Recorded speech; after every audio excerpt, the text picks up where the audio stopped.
Okay, good morning po sa bawat isa. Good morning. Nais ko pong ipagpatuloy ang aking ginagawang pang-aaral sa inyo ng tinatopic natin para patuloy tayong paalalahanan sa ating kalalagayan. Ngayon na pumasok ang isa na namang bagong taon, kailangan ay maging handa tayo. Pinapaalalahanan ko kayo na nakikita ninyo ang mga kaganapan at katuparan ng sinasabi ng Biblia, lalo na sa digmaan. Ito ay nakikita natin na talagang mukhang ito yung katuparan ng nasa Revelation chapter 6 na 1/4 ng tao ang mamamatay. Walang kapanahunan sa mundong ito na maaaring mangyari yon kundi sa ating kapanahunan. At talagang lahat naman halos ng mga palatandaan ay nakikita natin. So, pagpasok ng taong ito ay nangaroon ako sa inyo ng sunod-sunod na paalala. Pinapakita ko sa inyo yung mga bagay na dapat nating gawin, mga nangyayaring katotohanan sa ating buhay na kahit tayo ay nasa tinatawag na New Covenant. Nais ko sabihin sa inyo na kahit tayo ay pinananahanan ng Banal na Espiritu, ay talagang marami tayong struggle sa buhay na ito. There are struggles in many forms, and one of those ay yung panyaya ng ating laman. At yan nga sinasabi ng Galatia 5:16 hanggang 18, nakakontra ng Banal na Espiritu na nananahan sa atin. Ang isang mahalagang katanungan sa atin, mga kapatid, ay tayo ba ay may kapighatian sa mga kakulangan natin, mga nagagawa natin kasalanan sa ating Diyos? Otherwise, kapag wala na tayong panliliit sa mga kaganapan ganoon sa ating buhay, talagang hindi tayo mababago. Yun ang kailangan nating maunawaan, na the Holy Spirit is there to convict us. Kailangan ay tanggapin natin ang katotohanan ito na nag-struggle tayo sa laman at mga ilang kaganapan pa sa ating buhay. Huwag nawa ang mga pangangailangan, sapagkat ang Diyos ay talagang nangako na kung uunahin natin siya, hindi tayo nagkukulang. Malala ko yung patutuo ng isang kapatid na mula nung sila ay pumasok sa New Covenant, sabi niya, Pastor, totoo pala, hindi problema ang pera. Sapagkat alam mo naman natin na kapag ikaw ay nasa Old Covenant, ang target mo talaga sa pangangaral ay para mag-extract ng pera. Karamihan ng mga pastor sa New Covenant ay talagang matatakot ka. If you have the Spirit of God, hindi mo basta-basta gagamitin ang mga talata ng walang pakundangan para lang ang pakinabangan ng mga tao. So nakita niya ang bagay na yon na hindi talaga tao ang nagpo-provide, kundi ang Diyos ang nagpo-provide sa mga pangangailangan nila. Siya po yung nasa Qatar, at nagulat pa siya nung sa kanilang anibersaryo ay saan kaya galing ang mga tao? So imagine, sa tingin ko naman ay hindi ito mga foreigner ay mga ibang lahi, kundi mga Pilipino. But the Lord is the one who gives people. Malala ko yung sabi niya sa Acts 2:47, and the Lord added to their number those who are being saved. Ang Diyos ang nagdaragdag sa kanyang iglesia. Basta gamitin mo yung tamang ebanghelyo, gamitin mo yung paraan ng Banal na Espiritu, and then yung discipleship na nais ng Panginoon, yung disenyo ng Panginoon, ay hindi mo problema ang pagdaragdag sa iglesia. Hindi ito pinipilit na gagawa ka ng mga metodolohiya ng tao o kaya ay pamamaraan ng tao para lamang dumami ang tao. So, ganun po tayo, bagamat obligasyon natin ang pangangaral ng mabuting balita. Can you say amen? Amen. Obligasyon din natin ang paggawa ng mga alagad. Those are the works that the Lord Jesus Christ gave to us as a legacy. Ang daming legacy ngayon, puro pakinabang. Nakikinabang yung nasa taas, pero yung mga nasa ibaba, yun ang talagang kawawa. Yan ang legacy ng Kristyanismo sa ating kapanahunan na nakikita ko na pinapangaral ng mga pastor. Hindi yan ang legacy. We have that legacy na iniwan ng Panginoon, at ito ay walang kakulangan. Everything is well provided, and that is seen in the Scriptures. Mamaya gagamitin ko sa inyo ay mga talatang yun na wala talagang kakulangan ng Diyos sa lahat ng aspeto ng buhay natin. Basta totoo yung ating naranasang born again. Everything is well provided. Lahat-lahat yan. Mamaya ipapakita ko sa inyo, babasahin ko sa inyo, sapagkat gagamitin natin yan. So ang nais kong ihatid sa inyo, mga kapatid, ngayong umaga na mensahe ay tungkol sa breaking the bondages of our lives. Breaking the bondages of our lives. Maring isipin ninyo, born again na ako, meron pa ba akong mga tanikala ng kaaway, ng laman, ng sanlibutan? Kayo ang makakapagpatunay ng bagay na yan. If you keep on denying the truth na meron kang problema sa iyong sarili laban sa Diyos, ay hindi ka talaga makakawala na. Pero ang katotohanan, lahat tayo ay nag-i-struggle talaga, katulad ng aking sinasabi sa inyo kanina, na kailan ay nag-i-struggle tayo. Nandito pa tayo sa katawang lupa na tayo, kung meron tayong hangarin, katulad ng hangarin ng Panginoon para sa atin. And what is that? It is Christ-likeness. Sapagkat sabi ko nga, ang tanging Panginoon lang ang karapat-dapat sa Ama. Siya lang ang galing sa langit. And so He came not only to give us salvation, but also to model a life that is acceptable in the kingdom of God. Kingdom, mga kapatid, na nandirito na ngayon sa mga tao na pinaghaharian ng Panginoon at yung ililipat doon sa kanyang eternal kingdom. Yun ang ating sitwasyon. So we are struggling now, being trained in that life, mga kapatid. Tinuturuan tayo ng Panginoon na mabuhay ng karapat-dapat sa kanyang kaharian sa langit. Can you say amen? Amen. But do not worry, mga kapatid, katulad ng sabi ko, everything has been provided for us. The only thing is that we continue to humble ourselves and submit to what the Lord wanted us to do. So, with that, we need the knowledge. Mamaya, babasahin ko sa inyo ang mga bagay na yan. When God delivered us, mga kapatid, sa ating dating kalalagayan, sa mundong ito, ay talagang naligtas tayo. It is like a picture nung ilabas ng Diyos ang Israel sa Egypt. Bago mailabas yon, there were struggle. Pero kung babasahin ninyo ang Exodus chapter 2, bago tawagin ng Diyos si Moises, ay makikita nyo na ang mga Israelita ay nananaghuy na sa Diyos. They were calling to God for deliverance. At yun ay magandang makita natin na unless talaga na kilalanin mo na ang Diyos lang ang tanging tagapagligtas, ay hindi mangyayari sa buhay mo ang bagay na yon. Siya lang ang tagapagligtas, but as well na meron tayong obligasyon o kaya ay dapat gawin sa bagay na yan. So, just imagine ang struggle na yun when God sent them plagues, kasama na doon yung paglabas sa kanila sa Egypto. God had to destroy the armies of Pharaoh. And those are pictures kung paano tayo diniliver ng Panginoon sa ating dating kalalagayan. Ang alam lang natin ay ang Panginoon ay nanghirap, namatay, inilibing, muling nabuhay. Yeah, that's truth. Yun ang pinagdaanan ng Panginoon para makumpleto yung ating kaligtasan. Just imagine yung hirap niya. And that is the struggle para sa ating kaligtasan. That is the struggle of the Lord na ginawa niya para sa ating kaligtasan. What I mean by that is the forgiveness of our sins. Ang resulta nun ay talagang kalayaan para sa atin. He is the love of God who takes away our sins. Can you say amen? Amen. Mga kapatid, first of all, kapag kasi sinasabi ng Biblia na kaligtasan, ay isipin niyo muna na tayo ay tinatawad ng Diyos sa lahat ng ating kasalanan. That is the main problem of humanity. And when He did that, mga kapatid, ay naglalarawan lang ito na ang Diyos ay concerned na sa buhay mo and He can provide everything you needed in life. Walang nag-iingat. He provides everything. Concerned ka ng Diyos kasi naging anak ka niya.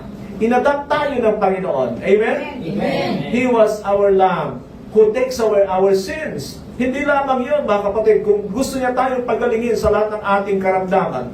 Sinasabi ko po yun sapagkat maraming umaasa na laging kagalingan ay ibinigay lahat ng Panginoon. But look at the Apostle Paul, na meron siyang ilang karamdaman. Mahina ang mata, meron siyang tinatawag na thorn in the flesh, but he was not healed by the Lord. So, nakakahulugan, mga kapatid, na ito ay ginagawa o pinapahintulutan ng Diyos for a wonderful purpose more than the benefit of the flesh. It is the object of that permission of God to give us infirmities para tayo ay makinabang ng mas malaki at pangwalang hanggan.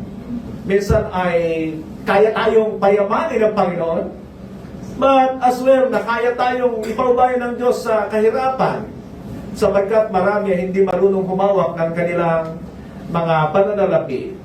But anyway, just look at the life of the Lord Jesus Christ and the apostles. They are the examples of the life in the New Covenant. Hindi ka na maliligaw dyan. Sapagkat ngayon ay makikita natin na hanggang sa kapanahunan ito, ay lahat pa rin ay kiniklaim yung pangako ng Old Covenant na yan. Now, mga kapatid, when God forgave us, that means He delivered us from our sins. At yan ay kumpul na. Lahat ay kailangan natin ay talagang kasama na lahat yan. Can you say amen? Amen. Just imagine the situation of the Lord Jesus Christ. Na nung sinaparito, bagamat wala siyang kasalanan, He came to deliver, everything is well provided. Nakita niyo ba na naging concern ng Panginoon ang karamdaman?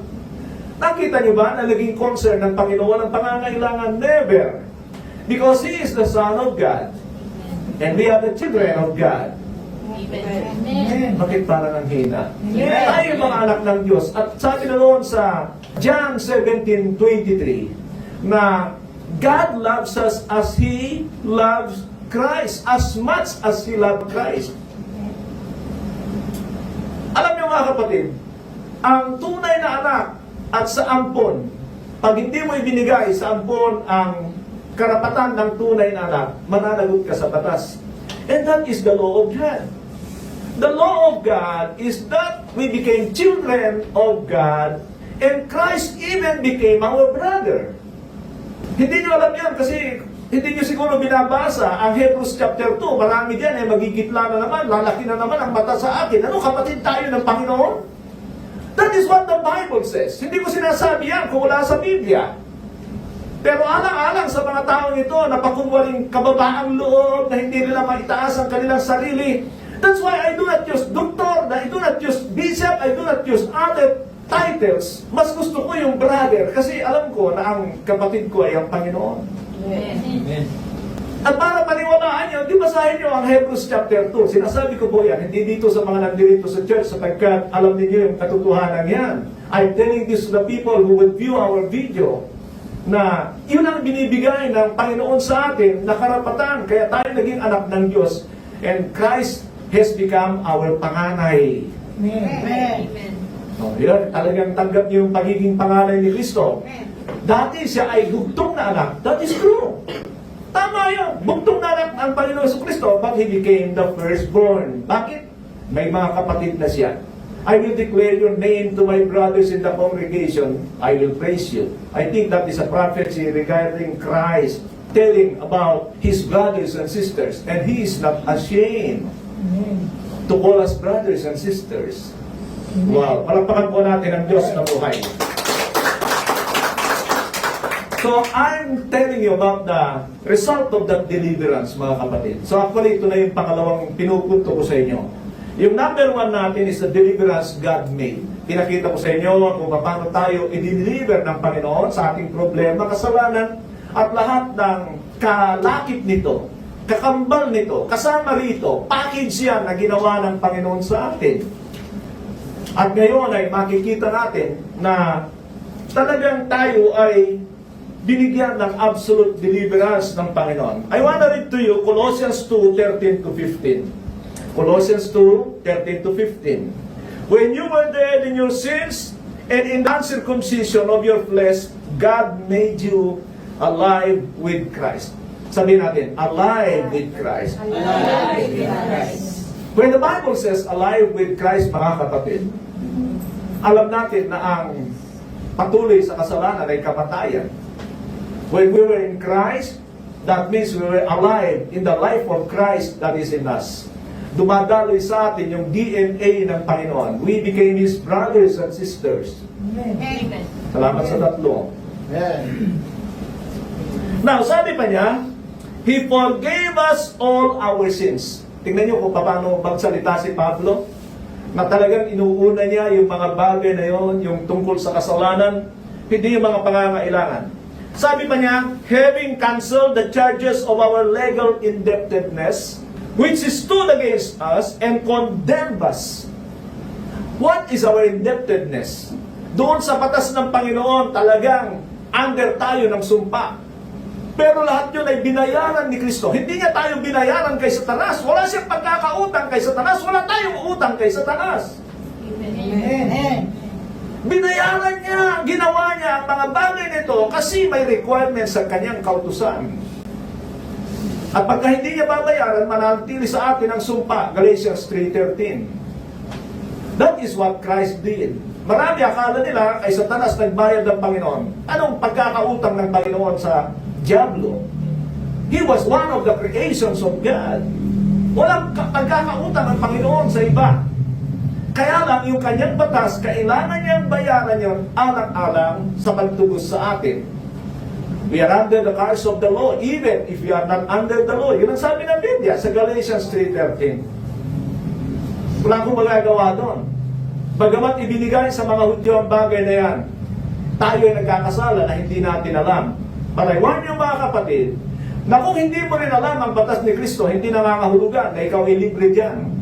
And so we need now to know the provisions of the new covenant.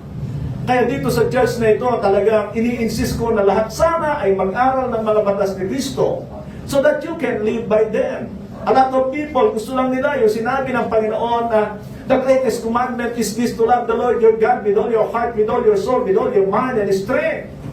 That is a general command ni God sa Deuteronomy chapter 6, 5 and 6, na nung tanungin siya kasi, ganito ang sabi ng teacher of the law, what is the greatest commandment among the law? Kaya sinagot ng Panginoon, the greatest commandment among the law is this.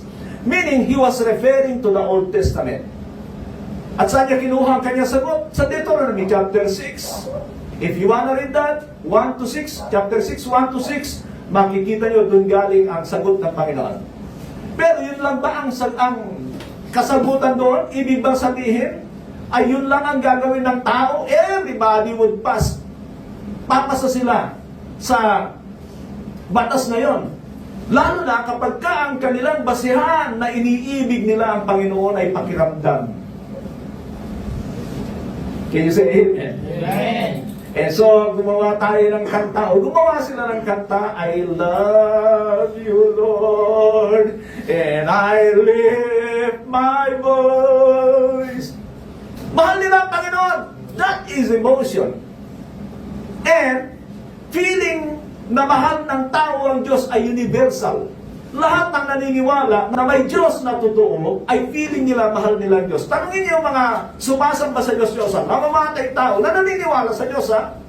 But there is a divine person ang sasagutin kanyan. Oo naman, mahal ko ang Diyos. Malala ko nga nung araw, di ba? Pag may mga nagsusugal, kumpulan sila doon. Yung isa, pawisan na kasi paubos na yung kanyang pera. Hindi pa tumatama. At nung tumama, sabi nung isa, wow! Sa wakas, nanalo ka rin. Bakit? Kayo lang ba anak ng Diyos? Di ba, Lord? Tumingin pa sa altar. Doon sa kulto. At sa tanongin pa, di ba, Lord? Lord, I love you, Lord. That is a universal feeling. Tingnan niyo kung paano tayo pinagluloko kapag hindi natin alam ang salita ng Diyos. And that is still in the world of so-called born-again believers. Nandiyan pa rin yan. Puro emosyon, puro kakanta-kanta. Ginagaya nila yun na sa Old Testament. Pag hindi ka namuhay ng kalooban ng Diyos, sasabihin sa'yo ng Diyos yung sinabi niya sa panahon ni Amos. Away from me the noise of your songs. Nagiging ingay ang kanta mo kapag hindi ka namubuhay ng maayos. Kaya nga sa New Covenant, the time has come and has now come that those who worship the Lord must worship Him in spirit and in truth. Yun ang pagsamba natin. Ano ba sinabi ni Pablo sa Romans 12:1-2? I urge you therefore, brothers, in view of God's mercy, to offer your bodies as a living sacrifices. Thinking about that, yun ay ginawa ni Kristo. He offered His body, a living sacrifice. This is your spiritual act of worship. A lot of people today, pakanta-kanta lang, puro kanta, emosyon. Kaya pinagkakakitaan ng mga Kristiyano ang paggawa ng kanta. Alam niyo, pag kayo ay napunta sa katotohanan, natuto kayo sa New Covenant, katulad nung binigay sa atin ng Panginoon na kapatid. Sabi niya, Pastor, wala na ngayon pakanta-kanta na puro emosyon. Natutuwa ako pag ganun eh. Kasi pagka ikaw ay nag-New Covenant, nakikita mo, puro naman pa-emosyon na ito mga ito. Alam niyo kay God, it's all about our will. Decide what you wanted to do for God, for the glory of God. Amen. It's a decision. Because our will is against God, yung natural na will natin, against sa nais ng Panginoon. And we need to decide sa ating buhay, sa bagay na yan. Amen. It's a decision of the will. Mag-decide ka sa sarili mo. Nang si Zaccheo ay nag-decide sa kanyang sarili, anong ginawa niya?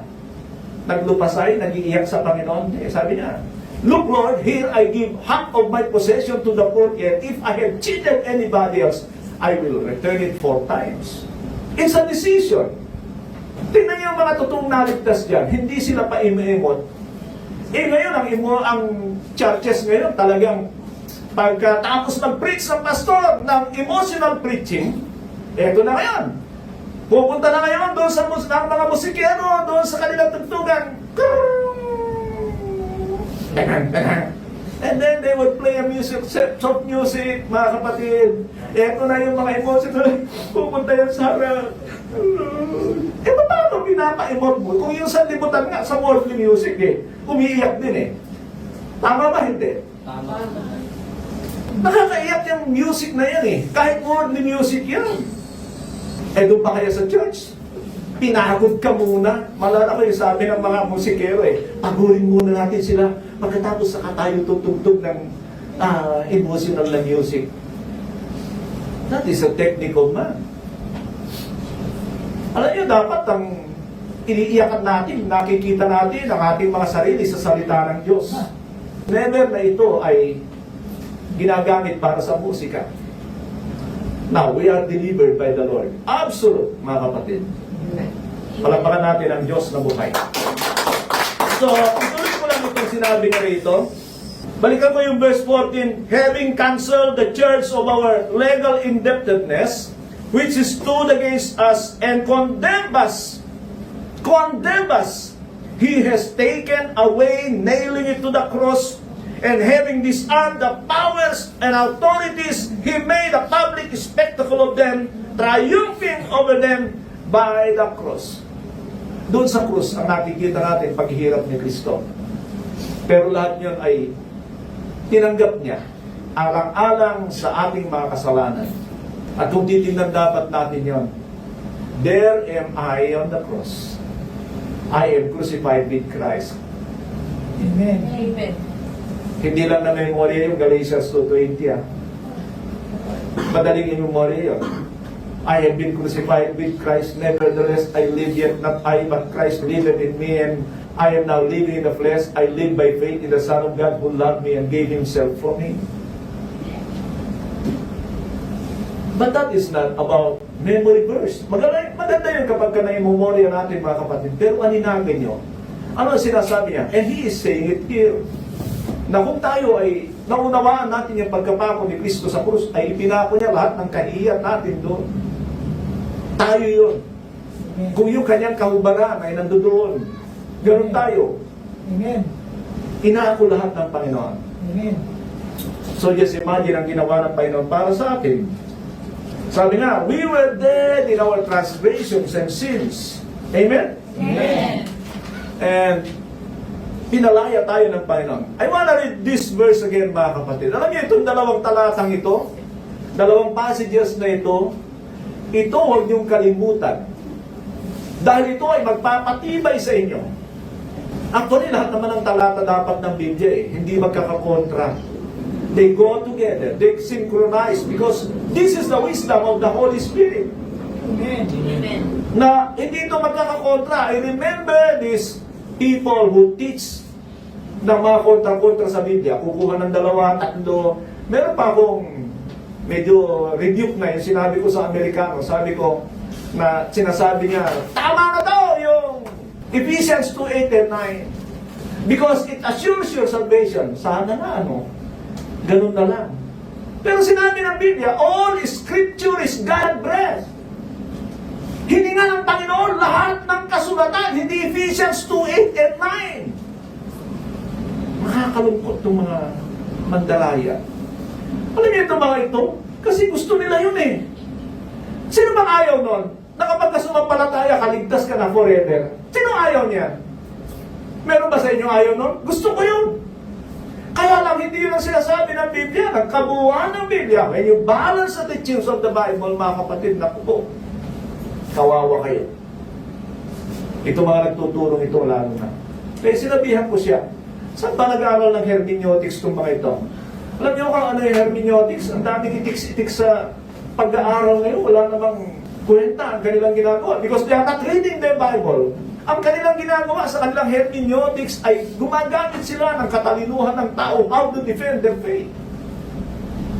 Ganun ang marami ngayon. It's not the Bible. So what we are doing is that, ito yung sinasabi ng Biblia. Just this morning, meron ako napanood kagabi. Ito ay artista, si Joros Gamboa.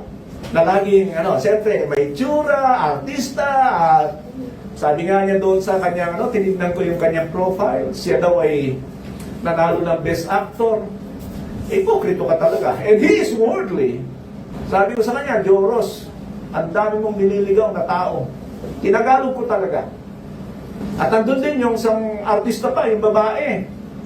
Sino ba yan? Yung magkapatid na mga payat, magaganda? Gonzaga. Alex Gonzaga.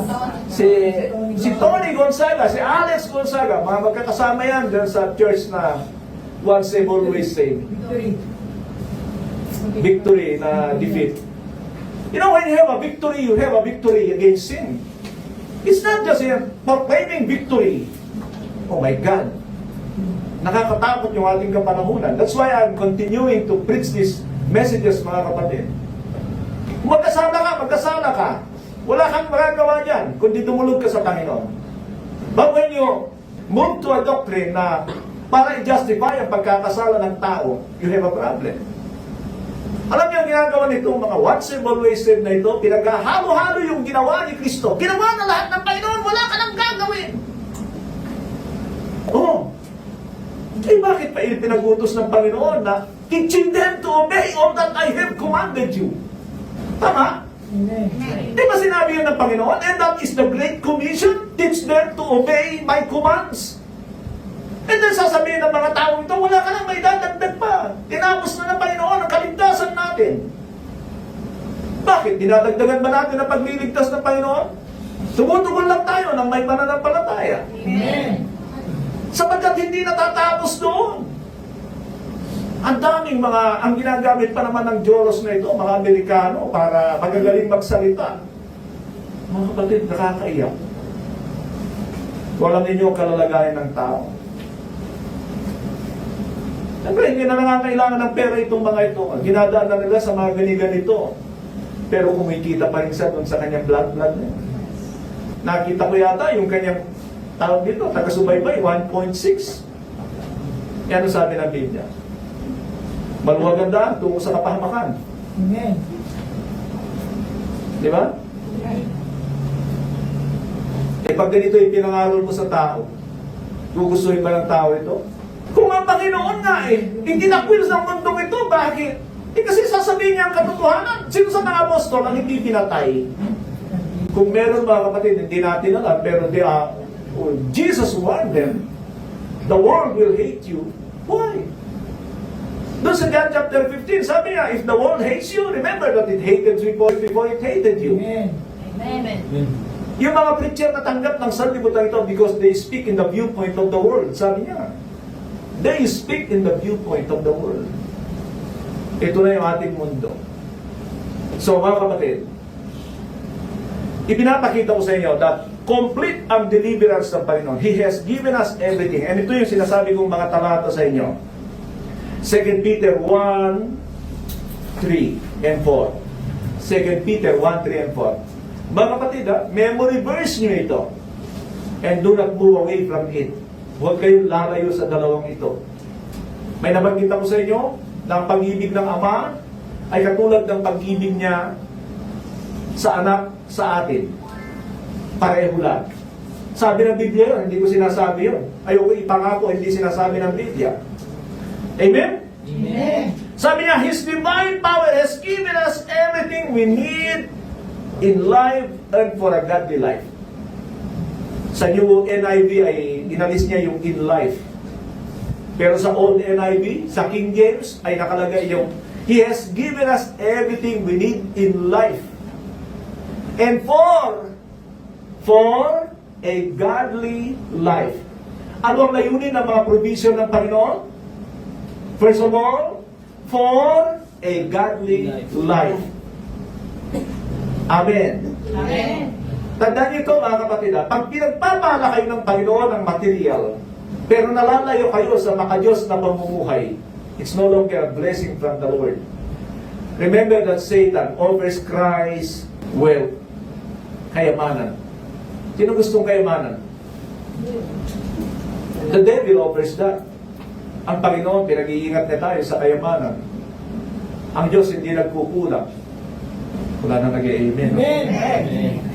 Sabi niya, through our knowledge. Sabihin nga natin, knowledge. Knowledge. Pag wala kang alam sa Biblia, hindi mo alam itong mga ito.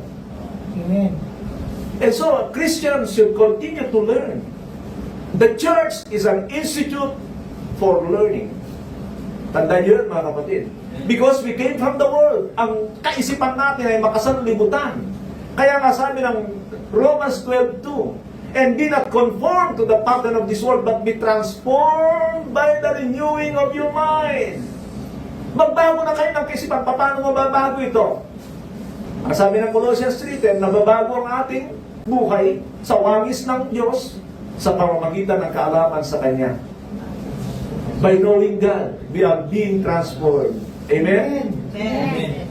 Bago magpatuloy mga kapatid, tingnan nyo nga yun yung katabi, kung natatransform yan sa wangis ng Diyos. See, that is the goal.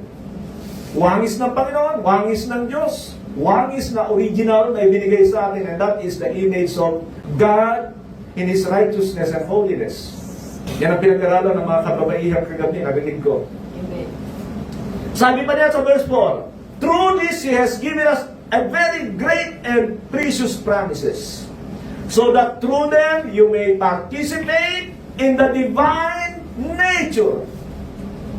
Sabi natin, divine nature. Divine nature. Having escaped the corruption of the world caused by evil desires. Diyan ay makikita nyo yung mga palatandaan kung ikaw talaga ay na-born again, ipinanganak ng Diyos. Ano yun? Sabi niya, that we might participate in His divine nature.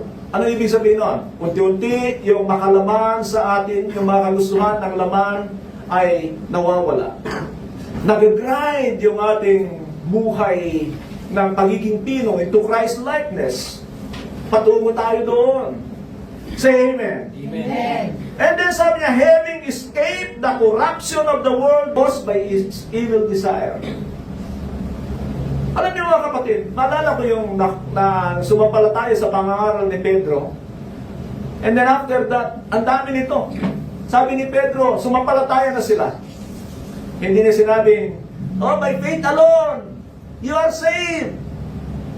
Ang sabi ni Pedro, pagkatapos na repent and be baptized for the forgiveness of your sins and that you may receive the gift of the Holy Spirit.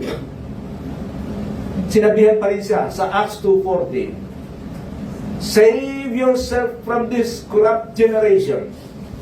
Save yourself from this corrupt generation. Why? Ipinapakita ko sa inyo mga kapatid, yung tendency natin that even if we are a believer, may tendency na makurap tayo ng takbo ng sanlibutan. At alam niyo yan, you know your struggles in life, I praise God pag may nagpapatuto na siya nag-i-struggle laban sa kasalanan. Because He is telling the truth. Kaysa doon sa mga super spiritual, I'm struggling with myself. Paul struggled with himself. Christ struggled with himself. Nag-struggle ang Panginoon. sa kanyang sarili? Bakit siya umiyak doon sa Gethsemane? Bakit siya araw-araw nananangis sa Ama? Hebrews 5:7, lagi natin ginagamit. During the days of Jesus' life on earth, He offered up prayers and petitions to the one who could save Him from death. Why? Because even the Lord Jesus Christ in the flesh, meron siyang will na taliwas sa nais ng Ama. Pero hindi niya ito pinagbigyan. And that is what the Bible says to us. It's not my will. It's the Father will that should be done. Huwag ninyong pagbigyan ng mga gawa ng laman. Say amen. Amen. Basahin ko pa itong isa sa inyo. Ephesians 1:3-4. Ephesians 1:3-4. Praise be to the God and Father of our Lord Jesus Christ, who has blessed us in the heavenly realms with every spiritual blessings in Christ. Sabihin nga natin, bless us Bless us. with every spiritual blessings. Every spiritual Ang hina naman ng salita niyo sa spiritual. Nagpapahalata. Gusto niyo physical, gusto niyo material, gusto niyo financial blessing. Tulad ng iba na kilala ko. Pero pangako dito kay Kristo, He has blessed us, completed us in every blessings that we need. Saan? Every spiritual blessings in Christ. Ano ibig sabihin nun? Yan yung sinasabi ni Peter na magbibigay sa atin ng makadiyos na pamumuhay. And then sabi niya sa 4, For He chose us in Him before the creation of the world. Kita niyo yan? Sino yun? Sino yung sinasabi niya rito? Unang-una si Paul. Pangalawa, yung mga taga-Ephesians. Sino yung sinasabihan eh? Now, but I tell you mga kapatid, is he talking about specifics? No. Ang sinasabi niya ay pag-general. Ano ibig sabihin? Pangkalahatan ng sumampalataya sa Panginoon. Lalo ang palatandaan. Sabi niya, before the creation of the world, to be holy and blameless. If you claim to be chosen by God from the beginning of the world, you are chosen to become holy and blameless in His sight. And that is a process. Mga kapatid, dalawa kasi yung nangyayari sa atin. When God forgave us, He cleanses us from all our sins. He justified us. Pinatawad tayo, nilinis tayo ng Diyos. And we were made holy. Pinabanal tayo ng Diyos. Amen. Sapat na ba yun? Ano sabi na sumulat ng Hebrews 12:14? Make every effort to live at peace with everyone and be holy. For without holiness, no one will see the face of the Lord. Sinong kausap niya? Unbeliever? Ang kausap niya, mga mananampalatayang Hudyo na gusto lang tumalikod sa pananampalataya. Yan ang tamang interpretation niyan, hindi yung paikot-ikutin ang kanilang interpretation para lumalabas na hindi mananampalataya ito dahil hindi na nawawala ang kanilang kaligtasan. That's not what the Bible says. Alam niyo kung bakit ako nagsasabi ng ganito? Kasi grabe ang daming nangangaral ng mga ganito, mga pastor. Halos lahat ng mga kaibigan ko na nadali nitong mga ganitong pangangaral, once they've always said, gusto ko rin yun sana eh. Galing ako dun eh. Sino ayaw nun? Sarap sana nun. Kaya lang, ano ang mangyayari? Yung gusto natin o yung gusto ng Diyos? Yung sinabi ng Diyos? Alam ko ang sagot nyo. Makapangyayari ang salita ng Diyos, hindi na pwedeng talikuran ito. That's why I do not turn away from what the Bible says. Doon lang ako. Kasi delikado kapag binago natin. Now, mga kapatid, from that position, makita natin, kumpleto tayo.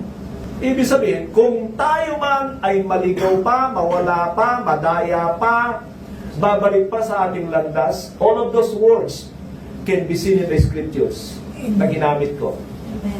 Kasalanan na natin. Walang pagkukulang ang Diyos, pero ang pagkukulang, kung sakasakali man, nasa sa atin na lang. Amen? Amen. Sabi ng iba, alam mo, regalo ng Diyos ang kaligtasan. That's true. Kasi hindi naman ibinilang lahat ng ginawa natin sa nakaraan. Makasalanan tayo, malugi yung ating mga ginawa. That's true. Our salvation is a free gift from God. Pero, hindi nangangahulugan na mananatili yan kung hindi mo pahahalagahan. And how would you show that you value the gift of eternal life? Kung yun ang interpretation. Sa pamamagitan ngayon, binigyan tayo ng salita ng Diyos. Paano natin i-preserve ito? At habang tayo ay nagsisikap na gawin ang bahagi natin, there is the grace of God with us para tulungan tayo na isakatuparan ito. Amen. At tayo ay nakaasa pa rin sa biyaya ng Diyos hanggang sa pagdating ni Kristo. Amen. May talata yun, 1 Peter 1:13, Unang Pedro 1:13, na tayo ay nakaasa pa rin sa Panginoon kahit anong galing natin na lumakad sa mundong ito. Gusto ko yung sinabi niyo ni Pedro, alam niyo kung bakit? Si Pedro kasi ay, nung buhay pa ang Panginoon, Lord, hindi ka dapat mamatay. Di ba? Hindi kita tatalikuran. Di ba? Eh, ano nangyari sa kanya? He denied the Lord 3 times. Now he realizes, lalo na sa kanyang kapanahunan, that he needed the grace of God. Amen? Amen. At yun ang pag-asa natin. And when you have the hope in the grace of God, for us to be taken to His kingdom, yun ang sabi niya, put your hope fully on the grace of God when Christ comes. Paano umaasa ng biyaya ng Diyos, mga kapatid? Paano? God opposes the proud. Give grace to the humble. Humble. Kaya tayo, mga kapatid, minsan may iyabang tayo. Di ba? Pero alam niyo yung pride, hindi yan basta-basta nakikita. Pag tinignan mo si Pedro, si Pablo, pag sinabi na, papariyan ba ako sa inyo na may pamalo o may kahinahunan? What do you think about that man? Nanganap natin yung mga maliliit, mga kapatid. Di ba? Naku po. Huwag kayong maniniwala sa mga ganun. Kaya minsan sinasabihan ko pag merong hindi tama sa mga anak ko, sasabihin ko sa kanila, huwag niyo sabihin, may mga tao, hindi ako pang Sunday na Kristiyano, I am a Christian every day. Kailan ka magagalit sa mali? Kailan nagagalit ang Panginoon sa mali? Pag nandun lang sa bahay, wala nakakakita? Tingnan niyo kung paano niya sinasaway ang mga alagad niya, mga tao sa kalipunan ng mga tao. Sabi ko nga, mas maraming pagkakataon na ang Panginoon ay nagagalit sa publiko. Actually, iniwan niya na yung kanyang pamilya eh. Hindi sila nakikinig eh. And praise God, after His resurrection, they all believe. Pero tayo, mahilig tayo. Babait natin pagka nasa simbahan, nasa church. Oh my God. Kaya, pasensya kayo, pag si Pastor Arthur ay kahit sino nandiyan. Amen. Amen. Amen. Mahal ba ng Panginoon ang mga alagad? Amen. Sabi ko nga, bakit ba nagagalit ang Panginoon even in public places? Because He doesn't want the people to go to hell. Para matuto sila. Hindi yung parte-arte. Nakadamit puti ka, pagkatapos ang bait-bait mo, para ka hindi makabasag plato, pagkatapos sa tamo mong buhay, babaero ka, sugarol. Oh my God. Lasenggo. That's the world of deception. Mga kapatid. Now, so, paano tayo nadadali? I know, mga kapatid, everything is completed, lahat ginawa na ng Diyos, but here comes again. Alam natin yung mga paalala sa atin ng Biblia, na tayo ay mabuhay dapat sa landas ng Panginoon. Sabi ko nga, sa Biblia lang, tingnan ninyo yung sinasabi sa mga Kristiyano. Make every effort 6 times. Doon sa siyam, na make every effort, 6 doon, ang may kinalaman sa pagpapanatili sa kaligtasan.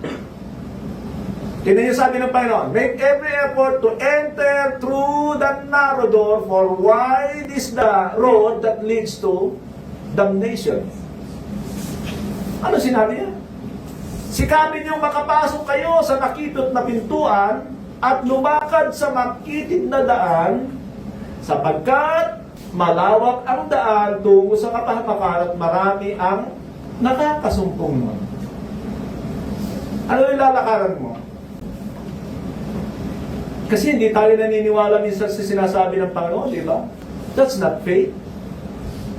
Pero ang punto ko doon ay, ito ng Panginoon, pinatalahanan tayo. And sabi ko nga sa inyo, there are 6 times na sinabi na may kaugnayan sa kaligtasan. There are many reminders and warnings in the Bible. Sa aklat ng Hebreo, I think 5 times na ipinakita ko sa inyo yung warning ng sumulat doon sa mga mananampalataya. Mananampalataya ba tayo? Amen. Sabi na naman ng iba, sa mga Hudyo yan. Tanong ko naman, bakit iba ba standard ng Diyos sa mga Hudyo, sa mga Hentil? Iba ba ang covenant ng Panginoon sa New Code, sa kanyang church, sa mga Hentil, sa Hudyo? Wala nang kaibahan ang mga Hudyo sa Hentil pagdating sa New Covenant, kay Kristo. Doon sa Old, sa kanila yun. That's why Israel continue to prosper even today. Sapagkat kung babasahin ninyo ang Ezekiel, makikita nyo pangako ng Diyos yan. Kahit yung mga sasabihin na sinabi ng Panginoon, hindi magagalaw ng kanyang mga paligid ang Israel. Sinabi sa Biblia yun. And that is the word from the Lord. Kaya hindi pwedeng talikuran ng Diyos yun. That is, God is a covenant-making God. And a covenant-keeping God. Amen. Amen. Yun ang Diyos natin, mga kapatid. Now we are in the new covenant with Christ. Lugi ba tayo? Hindi Bakit nagkaroon ng bagong tipan? But why was there a new covenant? Because the people is unable to fulfill the provisions of the old. Pastor, ang tataas naman ang batas ni Kristo. Kaya di ba, 10 lang? Kasi sa Old Testament, 10 lang. Sabi ko, ignorante naman itong mga ito. Nagyayabang pa. Mataas talaga ang batas ni Kristo. Pero, ang Diyos ang nagbigay sa atin ng biyaya. Amen. We have the Holy Spirit of God. Kaya kung hindi ka na born again, sorry sa'yo, wala kang Espiritu ng Diyos, hindi mo kaya talaga ang maligtas sa iyong sarili. Amen. It is impossible to be saved for every people. Lahat ng lahi, lahat ng tao, lahat ng uri ng tao, imposibleng maligtas. It's only by the grace of God. But by the grace of God, we were saved. And He gave the grace of God to us para tayo ay tulungan na mabuhay para sa Kanya. So, dahil sa mga neglect natin, tayo ang nasasadlak sa kahirapan sa buhay natin as a Christian. Malalaki, sabi niya, nagamit ko last week, sabi niya, for we are not unaware of the schemes of the devil. Hindi daw tayo ignorante sa pamamaraan ng Diablo. Can I explain that to you, mga kapatid? Meron tayong mga kalaban sa mundong ito. The devil is orchestrating the world against us. He controls the entire world. Gumagawa siya sa mundo para ihulog tayo. Pinapakinang niya yung mga bagay para ipagpalit natin yung hindi natin nakikita sa walang hanggan. And the world is being used by the enemy. Sabi ng Biblia, He is the God of this world. That means He controls the entire world. 1 John 5:19. And then, sabi ng Revelation 12:9, He led the whole world astray. Tingnan niyo ang kaugnayan ni Satanas sa mundong ito. Siya ang Diyos ng sanlibutan ito. Kaya grabe. But thanks be to God.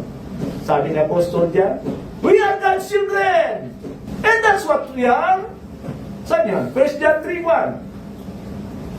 Tayo yung mga anak ng Diyos at yun tayo. Greater is He that is in us than he who is in the world.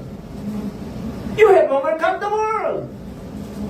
Totoo ba yung mga yan sa atin? Because if those are not true, mga kapatid, born again ba talaga ako? Kasi ginawa na ng Diyos lahat sa atin. Una nga, pinatay niya yung ating lumang tao sa atin. Di ba sabi ng Romans 6:6? Pinatay niya yung lumang tao sa atin. Pero sinabi pa rin niya, put to death therefore whatever belongs to your earthly nature.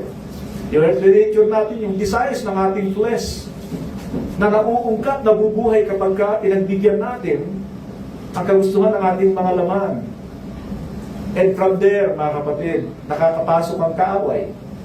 Ang sabi ng Ephesians 4:27, and do not give the devil a foothold. I think sa Tagalog, ganito sinabi sa lumang Biblia, sa ang Biblia. Huwag ninyong bigyan ng daan ang diablo. Sabihin natin daan. Sa magandang balita, huwag ninyong bigyan ng pagkakataon ang diablo. Pero, yung lumang Biblia, sabi niya, huwag ninyong bigyan ng daan. Sabi ng NIV, and do not give the devil a foothold. Ano yun? Foot, gamit ang paa. Daan, gamit ang paa. Because the devil, when there is a foothold, he will put a stronghold. Amen. Nakukuha niyo? Amen. Malala ko yung pinag-aagawang mga teritoryo. Ang unang ginagawa ng kaaway, iniispihan. Di ba? Hindi kanya yon. This is true sa mundong ito. Tinitingnan nila, sinusurvey nila, may makinabang dito, maganda ito. Sa susunod, maglalagay na yan ng stronghold. Kuta. Mahirap nang agawin yun pag nakapaglagay ng kuta. Mga kapatid. May pag-asa naman. So ito ang tanong ko sa inyo, mga kapatid. Ang diablo ba nakapaglagay na ng foothold? O kaya naging stronghold ito? Nais ko sabihin sa inyo ito. Sometimes, ignorant of the work of the devil doesn't see how the devil works. Malala niyo ba yung matandang kuba nasa sinagoga? Alam niyo yung kwentong yun? Amen. Na pinagaling ng Panginoon sa sinagoga. Pinalayas niya yung demonyo. Galit yung mga relihiyosong tao. Bakit? Hindi nila alam may demonyo na pala yun. Lagi sa sinagoga, laging sumasamba. He went there to worship God. Hanapin niyo yung kwento niya kung hindi niyo alam. But he has a demon. Now, am I saying na pwede tayong ma-demon possess? Amen. Mga kapatid, pag nagpabaya tayo. Amen. Pero ang demon possess, iba yun. Sa obsession, sa control, pagkontrolado na. Yung ang demon possess, yung nasa Mark chapter 5, na pinuntahan ng Panginoon. Tingnan niyo ito, mga kapatid. Ha? Yung demonyo doon, anong pangalan ng demonyo yun? Sa Mark chapter 5? Ha? Buti naman, alam niyo. Legion. Alam mo kung anong legion? Marami. Sabi nila, mga nasa 4,000, 5,000. Di ba sinasabi ko sa inyo, ang equivalent ng demonyo sa bawat tao sa mundo ito, more than 6,000? Now, ganito mga kapatid. Tingnan niyo yung taong yun. Laging hubad. At wala nang wala nang makakontrol, wala nang makapagpigil, wala nang makapagsuheto. Control. Okay, tumingin kayo sa akin. Control. Walang makapagsuheto. Walang makapagsuheto. I love that word, mga kapatid. And there are a lot of Christians na walang makapagsuheto. What do I mean? Hindi na mapagsabihan. Ano kaya yun? Malala niyo yung sinabi doon sa Ephesians 2, 1-3, na ang kumokontrol sa mga soil ay diablo. Hindi marunong sumunod sa batas ng Diyos. Yun ang soil. I mean, mga kapatid, ito ang problema natin. And possibly sa buhay mo ay parang nahirapan ka. Hindi mo makontrol. Pag yan ay pinagwalang bahala mo, okay na ito pag ganito. At least hindi naman ako nakikita ng mga kapatiran. Mga kapatid, delikado yan. Nasa panganib ka. Okay naman ako kasi lagi namang sa tingin ko naman, mga kapatid, napapa-okay ko naman sa akin. Nasa panganib ka. And don't even try to boast about wrong things. Nakuha niyo? Huwag natin pagmalaki, pagmali tayo sa mga bagay-bagay. Mga kapatid, dyan ako galit. Pagka mali na nga, tatago mo pa, tatakbuhan mo pa, ayaw mong ituwid. Even the Lord Jesus Christ would rebuke you in your face pag ganon. Pero tagnan nyo, lagi kong sinasabi sa inyo na lagi tayong may pag-asa. The 5 of the 7 churches, 2,000 years ago, yung church na yon, maayos yun. na lahat nagpasimula, I think sa pangunguna ni Pablo, because they were Gentile churches. Pero unti-unti nakapasok ang kamalian. Bakit? Naging babaya sila, ibinaba nila ang kanilang standard, pinahintulutan nila ang kagagawa ng laman, at nagpadala sila sa paanyaya ng sanlibutan ito. Those are the things that possibly would put us into bondage once again. Lalagay tayo niyan sa talikala. And we need to go out from that bondage. Alam niyo ba? Wala tayong kapangyarihang lumaya sa ating sarili. Amen. Katulad ng wala tayong kapangyarihan na maligtas ang ating sarili. We only need to cry out to the Lord. Ano sinasabi niya? Magsisi ka. Ibig sabihin ng nagsisi ay inaayawan mo yung maling ginagawa mo. Ayaw mo, napagod ka na. Yun yung sinabi ng Bayan, come to me, all of you who are tired and heavy laden, and I will give you rest. Take my yoke upon me. Ibig sabihin, may gagawin ka pagkatapos. And learn from me, for I am humble in heart, my yoke is easy. Yun ang Panginoon. So anong gagawin natin? Mga kapatid, kayo ba ay nababarden sa kasalanan? Kayo ba ay namibigatan sa pagkakasalang na gagawa ninyo? Pag hindi, wala kang pag-asa. You will end up before the judgment seat of Christ. At sasabihin sa iyo, away from me, you worker of iniquity. Burden against sin is a good sign na may pag-asa. Sabi mo sa katabi mo, ang kabigatan sa kasalanan ay magandang palatandaan na may pag-asa. Lumapit ka sa Diyos. Let's bow our heads and close our eyes. Thank you, God, sa patuloy na pag-asa na binibigay mo sa amin. And Lord, kinikilala namin ang kawalan namin maliban sa iyo. Tulungan niyo kami sa lahat-lahat ng aming mga kabigatan laban sa kasalanan. Lumaya kami, Panginoon, sapagkat ito'y dahilan ng aming kapabayaan. Salamat po sa pangalan ng Panginoon Jesus. Amen. Amen. I think ay nag-exceed ako ng 5